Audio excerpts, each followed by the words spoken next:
Bonjour, je suis Dr Claude Garceau de l'UCPQ et bienvenue à cette nouvelle version de la thrombophlébite en 7 points. Donc, je m'adresse surtout aux externes, aux IPS, IPSA du programme de médecine ou de nursing et également à tout professionnel de la santé qui est intéressé en thrombophlébite. Donc, j'ai résumé un peu l'approche de la thrombophlébite de base et j'ai inclus des nouvelles données qui sont apparus dans ce domaine depuis quelques années. Donc, j'ai quand même quelques conflits d'intérêts que vous voyez ici à l'écran, mais le matériel proposé est le mien seulement dans cette présentation. Donc, vous avez une patiente de 82 ans qui se présente à votre clinique parce qu'elle a un mollet droit gonflé, douloureux depuis 2 jours. Elle est connue pour un cancer du sein depuis 1 an. C'est une fumeuse, elle ne prend aucun médicament actuellement. Elle est connue quand même pour angiodysplasie du côlon avec des saignements récurrents. Et quand vous la voyez, elle a une hémoglobine à 99 avec un VGM à 70. Donc, une patiente chez qui on soupçonne peut-être une phlébite et qui a un risque de saignement un peu plus élevé et qui a un cancer actif. Donc, vous voyez la patiente et là, vous soupçonnez une phlébite. Donc, première étape, bien, je pense que c'est quand même d'aller confirmer le diagnostic. Alors, l'impression diagnostique, c'est évidemment une phlébite, pas besoin d'être un grand clinicien, mal au mollet, mollet gonflé.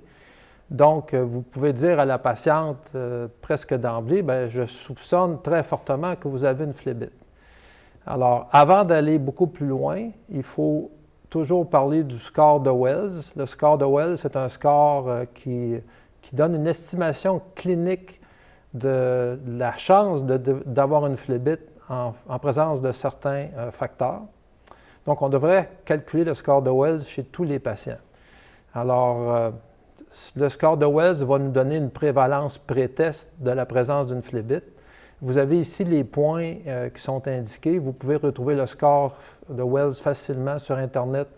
Il y a des applications pour faire le calcul en répondant aux questions. Mais vous voyez que si le patient a un cancer évolutif de moins de 6 mois, vous avez 1 point. Si le patient a des antécédents de parésie, immobilisation récente, 1 point.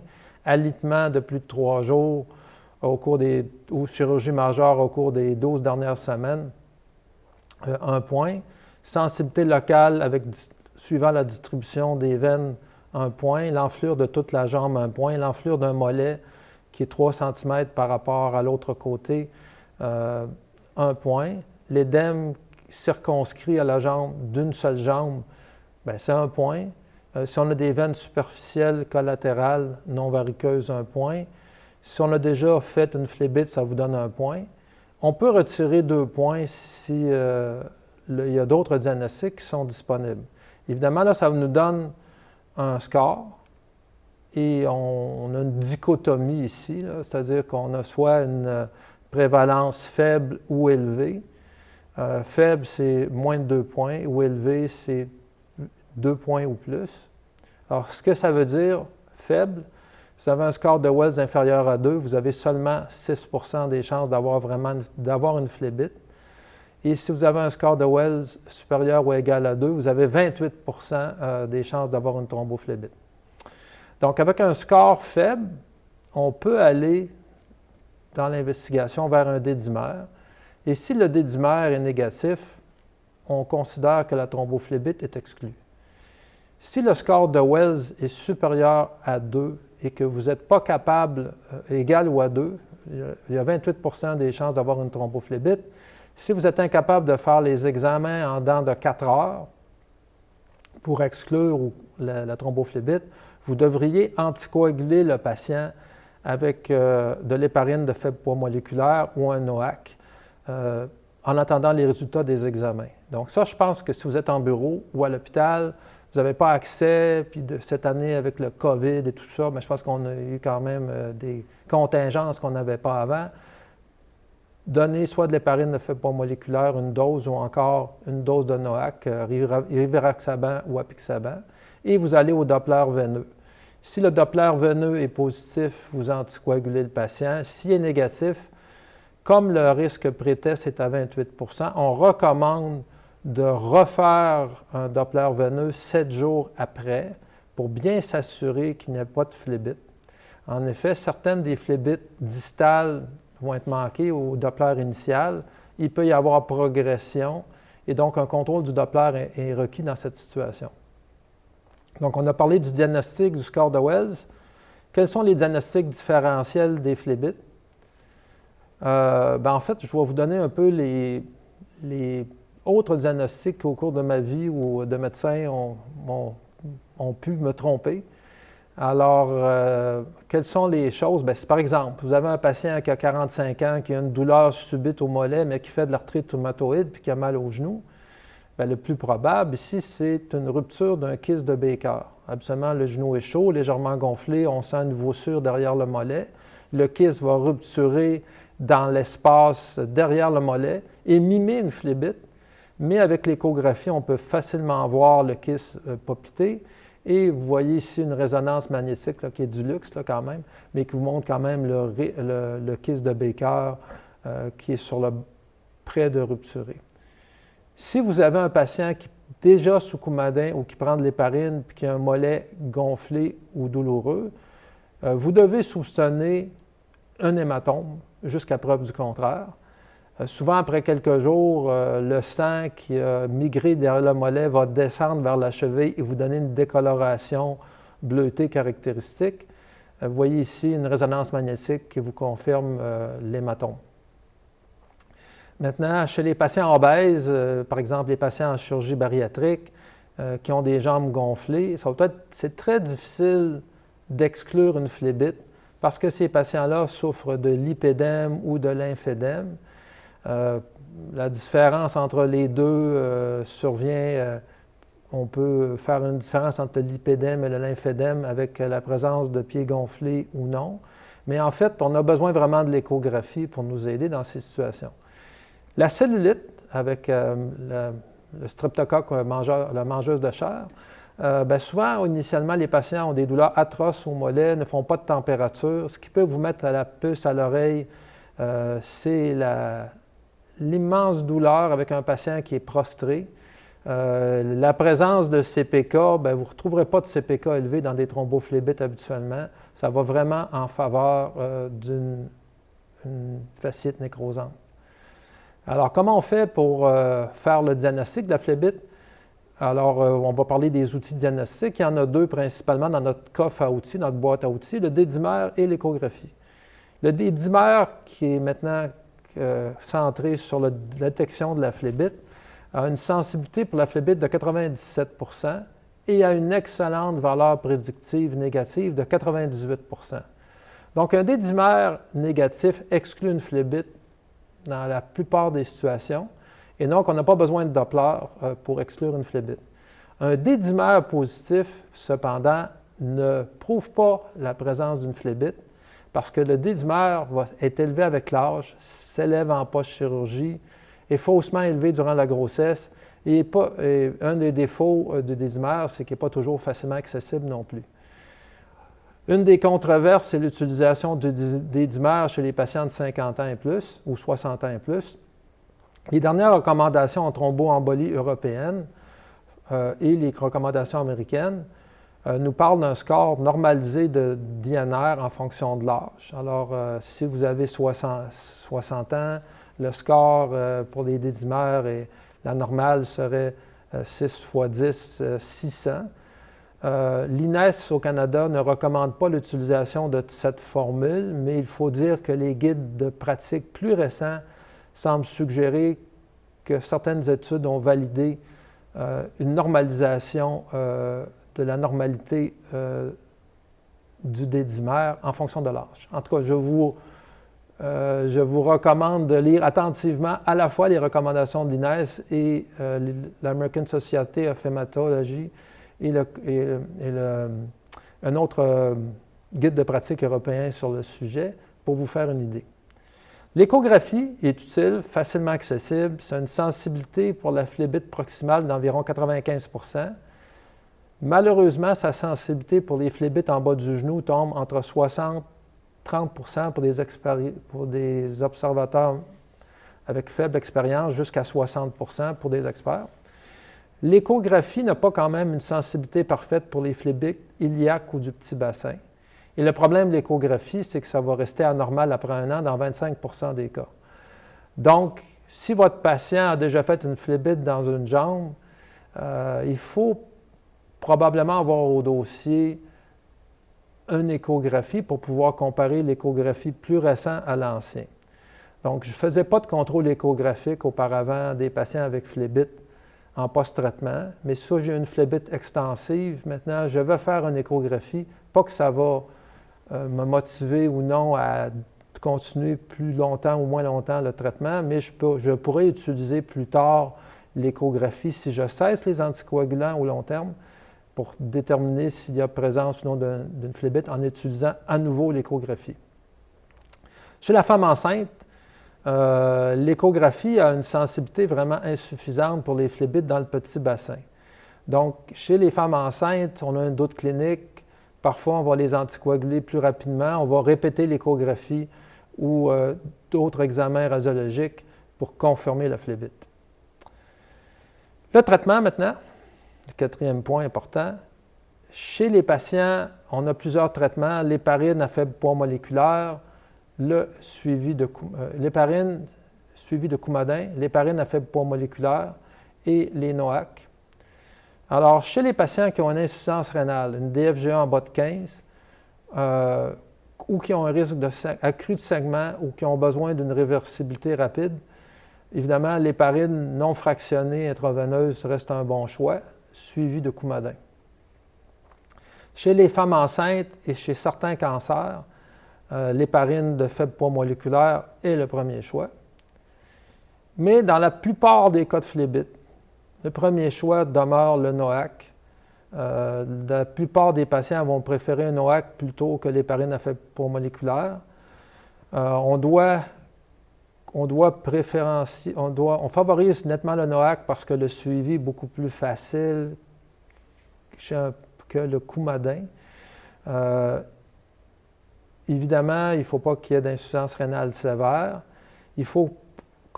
On doit utiliser le NOAC lorsqu'on pense que le patient va avoir une bonne observance thérapeutique. Et le NOAC est utilisé dans certains cancers seulement. Dans les cancers digestifs avec phlébite, l'héparine de faible poids moléculaire est mieux parce qu'il y a un risque de saignement plus grand avec les NOAC.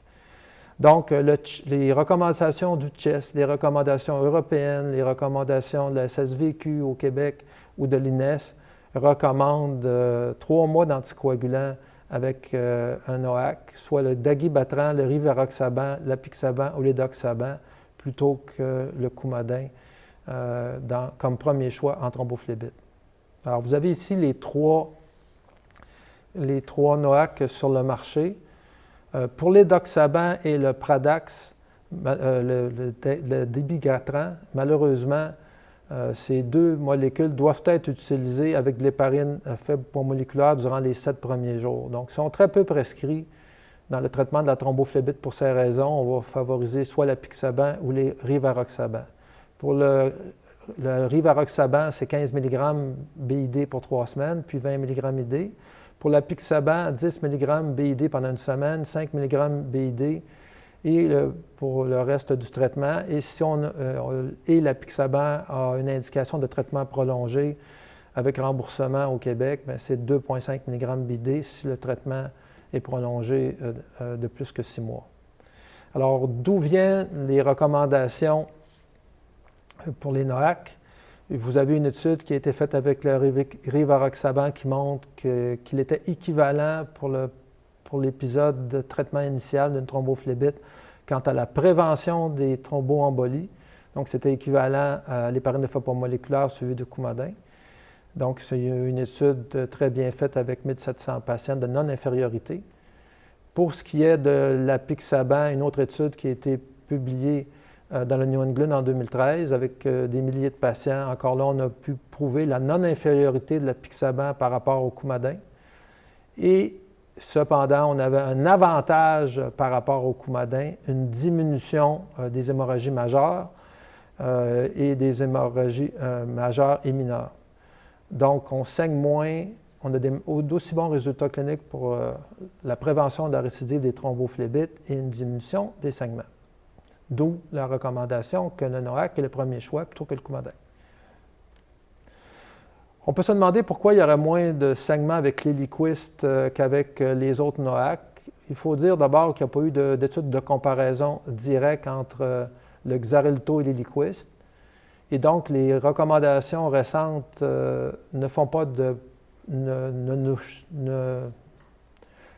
nous imposent pas un choix préférentiel entre ces deux produits. Il y a quand même des différences pharmacocinétiques entre le l'Eliquist et le Xarelto. On sait, avec la pharmacocinétique, que le Xarelto a un pic, a une montée beaucoup plus rapide avec une chute plus importante. Donc, pendant une certaine période de temps, le patient est probablement un peu plus anticoagulé qu'avec l'Eliquist, mais c'est des données de pharmacocinétique. Il y a des études de comparaison qui sont en cours entre ces deux, une étude canadienne qui compare ces deux NOAC dans une étude comparative, prospective. On devrait avoir les résultats d'ici un an ou deux et j'espère qu'on pourra départager entre ces deux produits bientôt. Les situations particulières maintenant en thromboembolie, si le patient a une insuffisance rénale, est-ce qu'il faut ajuster les doses de NOAC? On peut continuer les NOAC si on le veut. Maintenant, les doses ne sont pas à diminuer. Contrairement à la fibrillation auriculaire, on ne modifie pas les doses de NOAC en insuffisance rénale. Si un patient a un cancer, ce qu'il y a de nouveau, c'est qu'on peut utiliser maintenant les NOAC en cancer plutôt que l'héparine de faible poids moléculaire. Première étude qui sous-tend cette recommandation a été publiée en 2018 dans l'étude Ozukai. Une avec la Doxaban. Avec la Pixaban, vous avez une autre étude majeure publiée en 2019 chez des milliers de patients avec cancer actif. Ce qu'on a démontré par rapport au placebo, c'est que la Pixaban était efficace pour diminuer la thromboembolie, qu'on augmentait un peu le risque de saignement. Alors, vous avez ici la Pixaban qui diminue le risque de thromboembolie et qui n'augmente pas beaucoup le risque de saignement. Maintenant, lorsqu'on regarde les études en cancer, il faut vraiment aller dans les petits paragraphes des études, dans le protocole, qui n'est pas toujours dans l'article principal. Entre autres, dans l'étude avec la Pixaban, on s'aperçoit que les patients n'avaient pas, qu'un des critères d'exclusion en cancer était la prise de double antiplaquettaire. Donc, ça, c'est à retenir. Si on a double antiplaquettaire, ça n'a pas été prouvé qu'en cancer, on peut utiliser le NOAC sans augmenter le risque de saignement.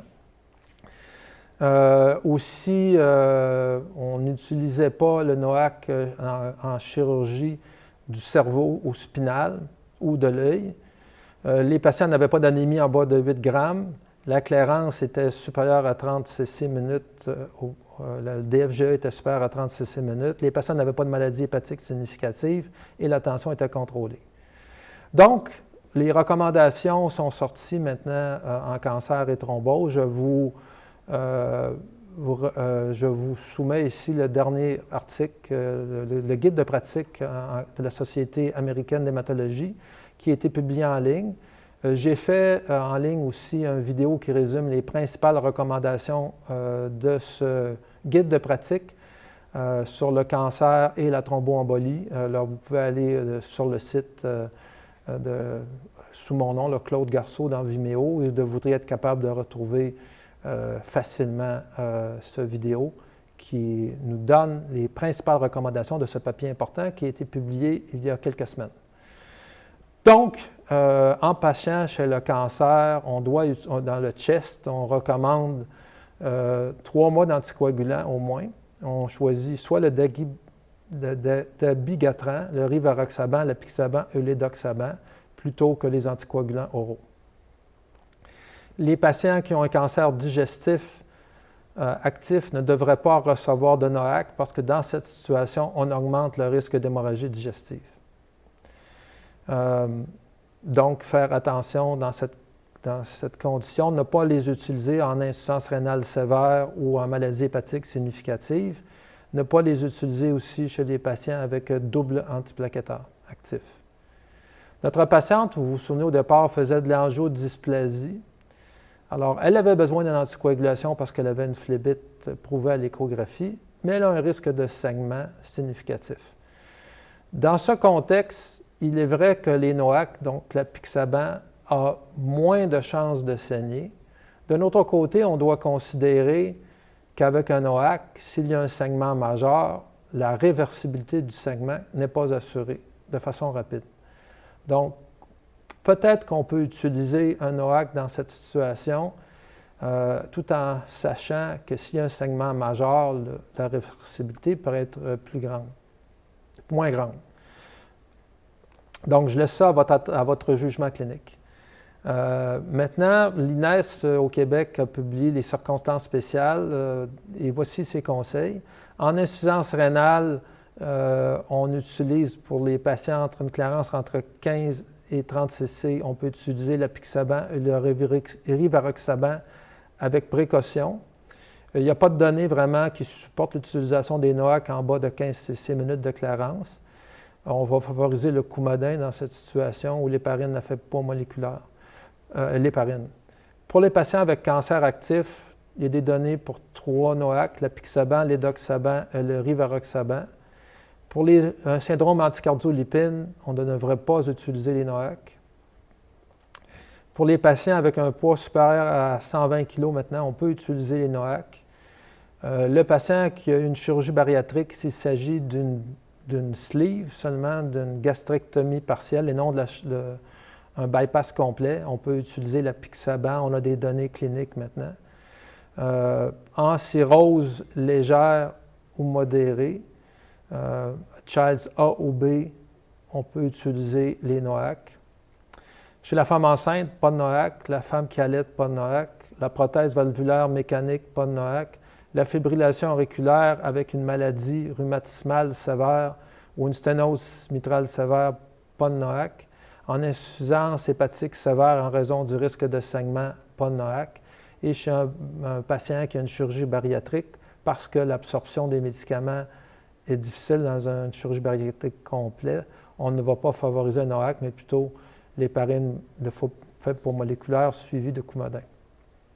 Donc, on a parlé des situations particulières. La durée du traitement, maintenant, est-ce qu'on devrait donner 3 mois plutôt que...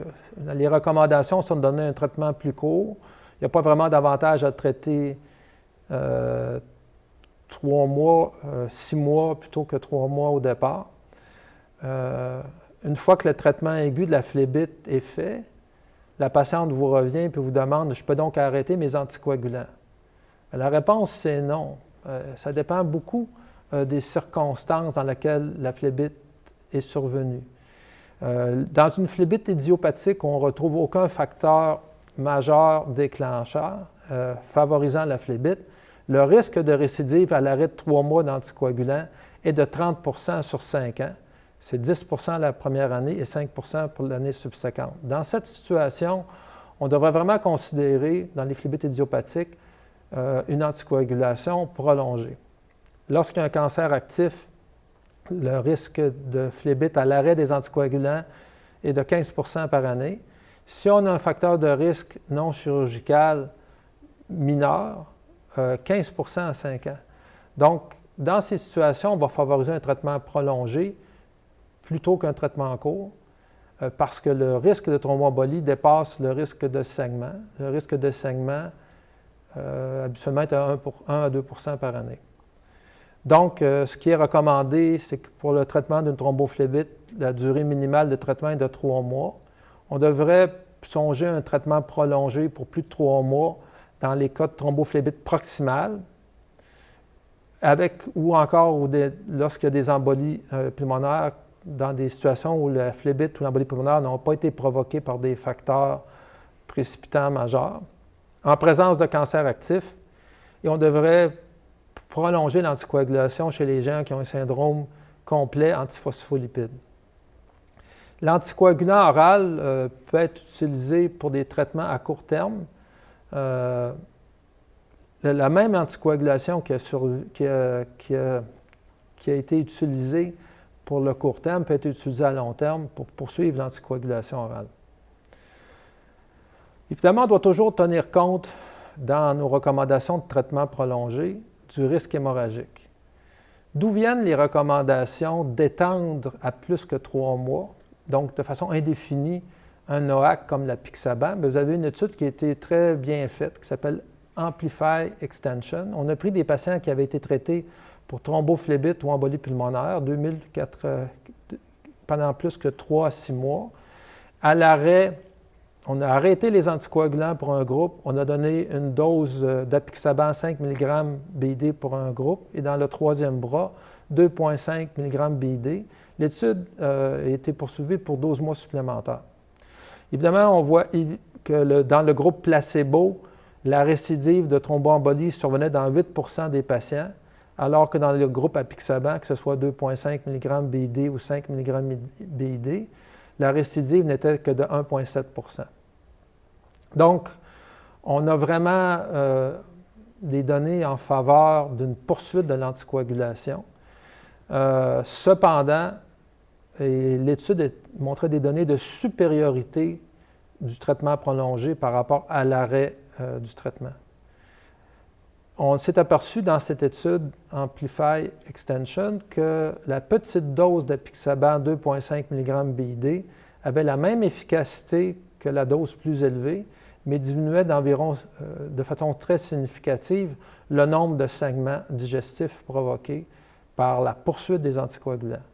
Donc, l'apixaban, après 3 mois de traitement, doit être réduit à 2,5 mg BID dans le traitement prolongé pour prévenir les thromboembolies et diminuer le risque de saignement associé à un traitement prolongé.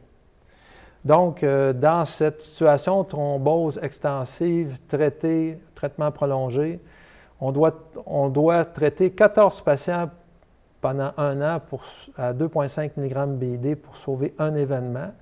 Et ce traitement va provoquer chez un patient sur 200 une thrombose ou une thromboembolie. Un saignement, pardon.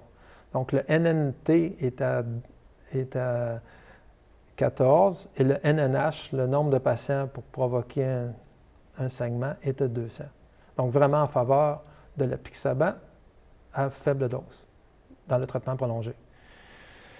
Donc, il y a d'autres études qui ont été faites dans le traitement prolongé avec d'autres NOAC.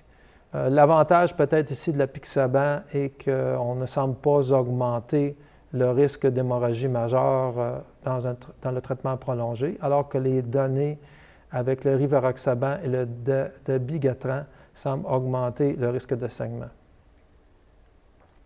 Donc, les recommandations de Thrombose Canada, lorsque vous avez une phlébite provoquée par un risque transitoire qui est réversible, 3 mois de traitement. Il faut que le risque soit majeur quand même, comme une chirurgie ou un plâtre. Une première thrombophlébite non provoquée, minimum de 3 mois et réévaluation. Thrombophlébite proximale ou embolie pulmonaire idiopathique avec absence de facteurs de risque hémorragique importants. Donc, un traitement indéfini, prolongé à vie probablement, avec une réévaluation annuelle de l'indication de traitement. Dans la phlébite isolée de type distal, 3 mois.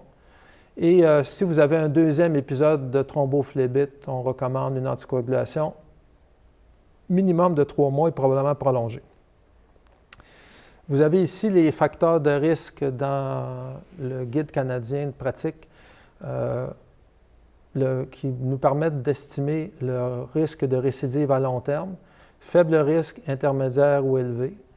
Donc, un cancer actif, plus que 8 % de récidive par année. Dans le groupe intermédiaire, vous avez un patient qui a eu une phlébite associée à un facteur réversible. Alors, qui devrait avoir un traitement prolongé? Bien évidemment, thrombophlébite proximale, plusieurs épisodes de phlébite, un patient qui a un dédimère positif à l'arrêt du Coumadin, le patient qui a un syndrome anticardiolipine, dans ce cas-là, on va favoriser le traitement avec le Coumadin, ou le patient qui ne peut pas se permettre de faire un autre embolie pulmonaire parce que son système cardio-respiratoire est compromis. Qui ne devrait pas avoir un traitement prolongé? Bien, le patient qui a des histoires de saignements digestifs à répétition, qui a de l'insuffisance rénale ou hépatique, double antiplaquettaire, etc., ce patient peut-être a moins d'indications d'avoir un traitement prolongé. Les femmes n'ont pas toutes besoin d'un traitement prolongé. Alors, le docteur Geneviève Le Templier, dans le congrès de la SSVQ en 2018, nous a résumé un peu l'étude ERDU, qui est une étude qui a pris des femmes qui avaient fait une thrombophlébite proximale. Et on a regardé, on s'est aperçu que le risque chez les hommes de récidive à 5 ans était de 43 %, chez les femmes seulement que 11 %. Et donc, le risque est moins grand de récidive chez les femmes. Et l'étude ERDU, qui a été publiée dans CMJ en 2008, a pris 5 critères, des critères cliniques qui nous permettent de calculer un score de récidive. Alors, hyperpigmentation, édème ou rougeur vous donne 1 point. Un D-dimère supérieur à 250 microgrammes à 6 mois sous anticoagulation vous donne 1 point. Une patiente obèse avec un indice de masse corporelle plus grand à 30, 1 point. L'âge, plus grand que 65 ans, vous donne 1 point.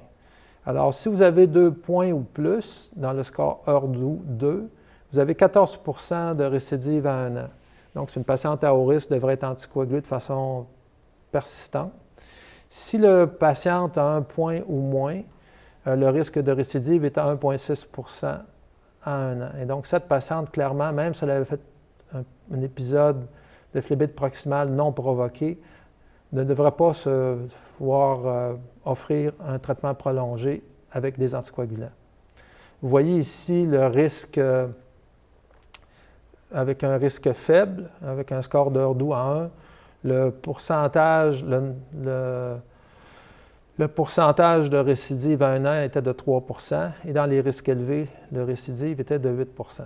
Donc, je pense quand même qu'on peut, dans certains cas, chez des femmes, proposer un traitement beaucoup plus court.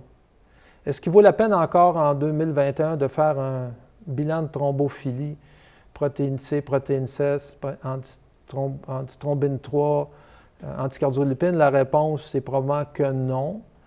Est-ce que ça vaut la peine de rechercher un cancer? La réponse est non. Une étude canadienne a montré que s'il n'y a pas de cancer évident et que le patient suit les recommandations habituelles de screening de cancer, on ne trouve pratiquement jamais de cancer dans le cadre d'un épisode de thrombophlébite, moins d'un cas sur 200.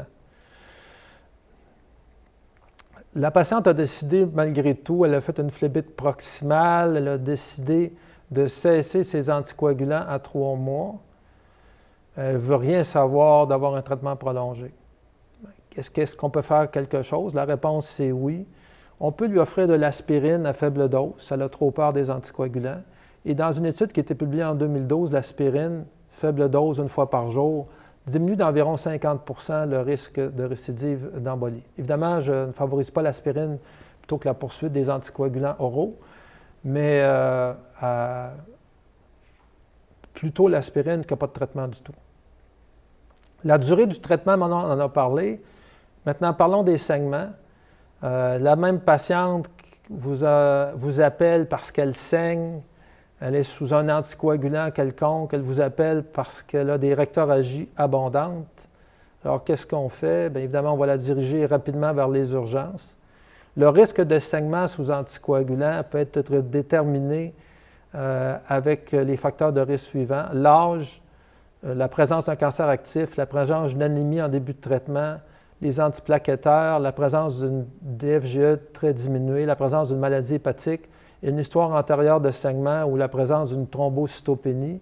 Si vous avez 2 facteurs sur 7, votre risque de saignement est élevé. Et dans ces cas-là, on devrait favoriser toujours un traitement court plutôt que long. Alors, votre patiente a un saignement. Si elle est à l'héparine à faible poids moléculaire pour le traitement de sa phlébite, bien, à l'urgence, ce qui va être fait, c'est qu'on va donner de la protamine, mais on va devoir utiliser de la protamine aux 8 heures parce que l'effet de l'héparine à faible poids moléculaire qui est sous forme de dépôt peut durer 24 heures. Donc, la protamine est partiellement efficace pour renverser son effet sanguin. Pour le Coumadin, l'effet du Coumadin peut être prolongé. Donc, on peut donner, dans les cas de saignement majeur, de la vitamine K, mais ça prend 4 à 6 heures à faire effet, ou du plasma frais congelé. Et dans les cas d'hémorragie très sérieuse, le B-riplex, qui est un concentré de facteurs, va renverser presque immédiatement le Coumadin. Évidemment, lorsqu'on a un épisode de thrombophlébite récente ou d'embolie pulmonaire de moins d'1 mois, le fait de renverser l'action du Coumadin peut provoquer une thromboembolie fatale. Les NOAC, l'apixaban et le rivaroxaban sont des inhibiteurs réversibles. Leur effet devrait avoir diminué de façon notable après 24 heures après la dernière prise. Mais il faut savoir qu'en présence d'insuffisance rénale, l'effet des NOAC peut être prolongé. Alors, avec une DFGE, par exemple, à 30 cc, l'effet d'un NOAC sur les saignements peut durer jusqu'à 4 à 5 jours. Donc, quand vous avez un NOAC et des complications hémorragiques, vous devez faire une mesure de la créatinine. Il faut savoir que des antidotes sont en développement pour renverser l'effet des NOAC. Ne sont pas encore disponibles, mais un antidote a été accepté par le Food and Drug en 2020 et devrait être disponible au Canada sous peu. Donc, avec un NOAC, lorsqu'on a un saignement mineur, on suspend le NOAC et on attend. Saignement modéré, on suspend, on prend les mesures locales, on mesure la créatinine. Un saignement majeur, vous avez, dans le cas du dabigatran, le Praxbind, qui est un antidote spécifique, et vous aurez bientôt l'Adaxanet pour les autres NOAC. L'Adaxanet, c'est un inhibiteur de l'action des NOAC non spécifique, donc qui agit sur tous les NOAC sur le marché.